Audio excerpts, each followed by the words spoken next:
Our next storyteller is Margie Nichols.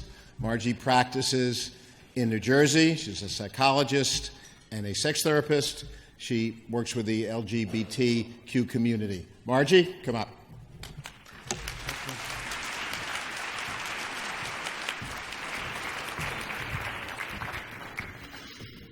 In 2004, I lost my daughter Jessie 4 days before her 10th birthday.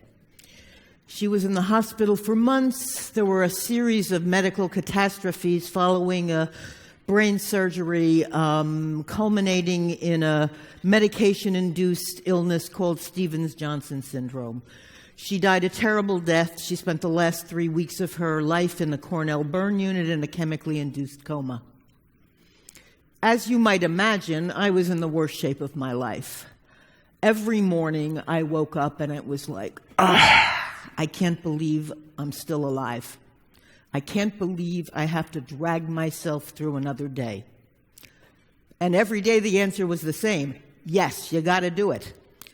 Among other things, the most important reason was I had a 20-year-old son. I had a second child who'd been devastated by the death of his baby sister and who obviously clearly needed his mom. So I wasn't able to commit suicide. Instead, I went into therapy. Now, I'm not the easiest person to fit with a therapist, and not just because I am a therapist. That's always a reason. I'm a cliche of my baby boomer generation. I'm a queer woman. I'm a lefty, liberal, atheist, hippie, peacenik type. The logical choice for me probably would have been a feminist therapist, a gay woman, a gay man. Instead, I found myself drawn to a guy who had trained me 15 years earlier, who was in many ways my he was a cliche of the other side of the baby boomer generation. The therapist I picked, Bruce, was Midwestern, straight, white guy, conservative, Republican, ex-seminarian, ex-Marine. Right, I know. That was my therapist.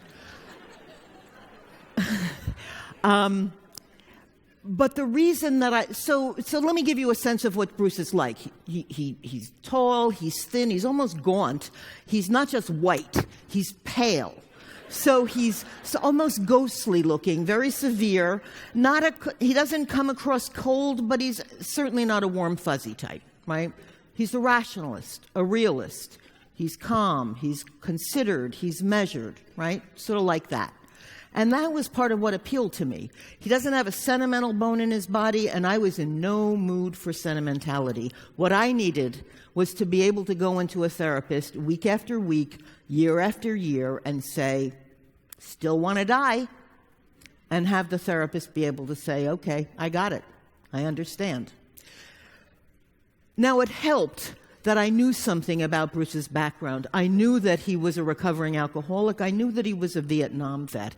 And so I felt very strongly that that one thing that we had in common was that we understood trauma, that both of us, as they say, had seen things that human beings shouldn't have to see. I knew that Bruce had a dark side.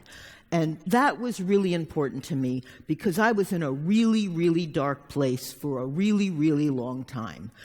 My spirituality was not a particular comfort to me. I have what I call a no-frills spirituality. I don't believe in a personal God. I don't believe in an afterlife, and I don't believe in a soul that exists after the body dies.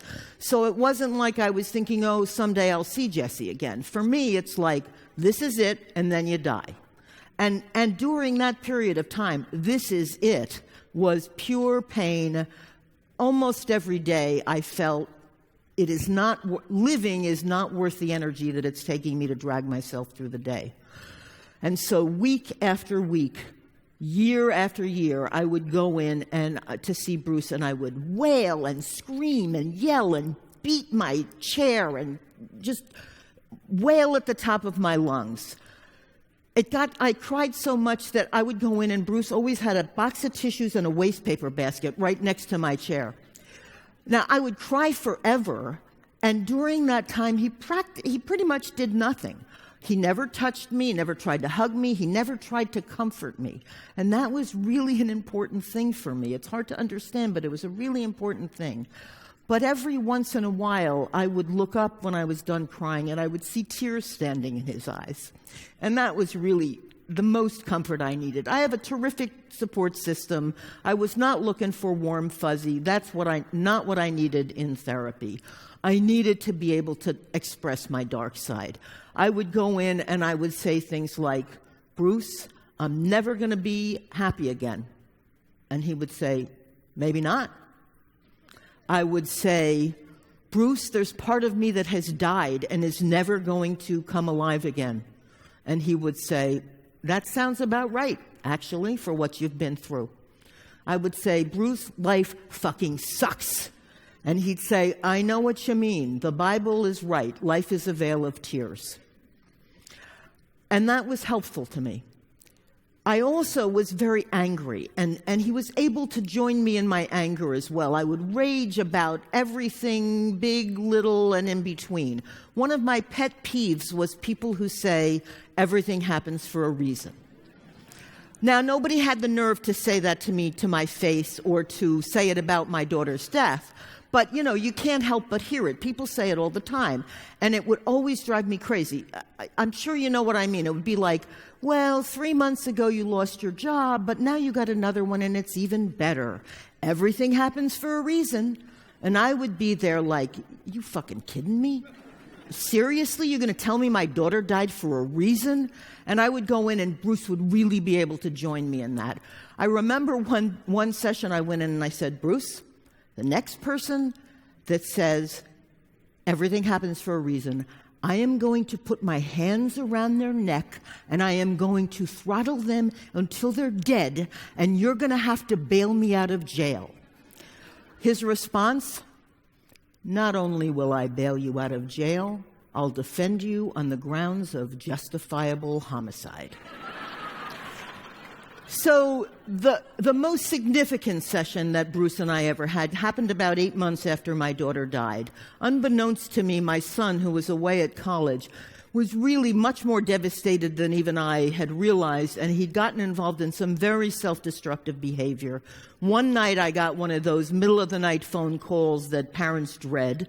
I'm not going to give you details because I don't want to intrude on his privacy, but just let me say that there was a period of time that it looked very realistic that I might lose both of my children. During that time, I went in to see Bruce, and I said to him in a session, Bruce, I've thought this through. If Corey dies, I'm checking out. I'm not doing this a second time. And then I proceeded to tell him that I was going to buy a gun, the details of the plan. I had everything very clearly thought out.